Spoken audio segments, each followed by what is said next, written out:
এক বেসরকারি ব্যাংক কর্মীর রক্তাক্ত দেহ উদ্ধারের ঘটনায় চাঞ্চল্য ছড়িয়ে পড়ল মাথাভাঙ্গা শহরের ৬ নম্বর ওয়ার্ডে।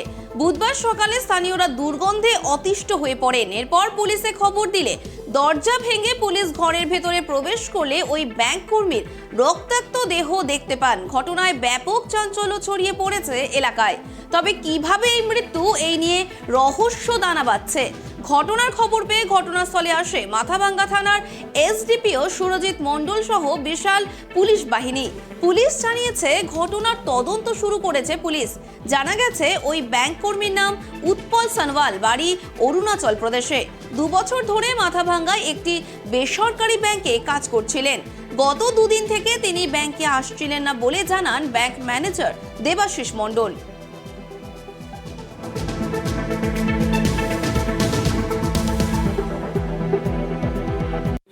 আমি তো কিছুক্ষণ আগে শুনলাম এখানে কয়েকদিন যাবত অফিসে যাচ্ছে না, অফিসের স্টাফরা খোঁজ খবর করছিল।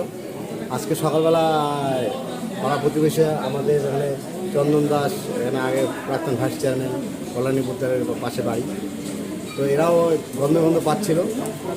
তাই অফিসের স্টাফরা আসার পরে ওরাও সন্দেহ করছিল যে কোথাও কোথাও একটা গন্ধ হচ্ছে।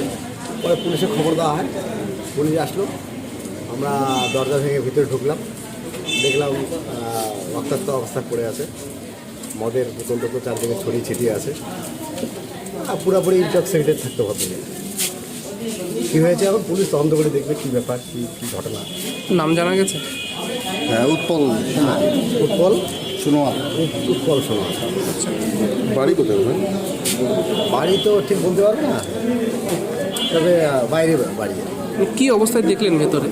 ভেতরে দেখলাম পড়ে আছে, গায়ে জামা কাপড় নেই, অল্প ফ্যান চলতেছে, হ্যাঁ রক্তাক্ত অবস্থার, মাথায় হয়তো চোট লাগছে কিছু।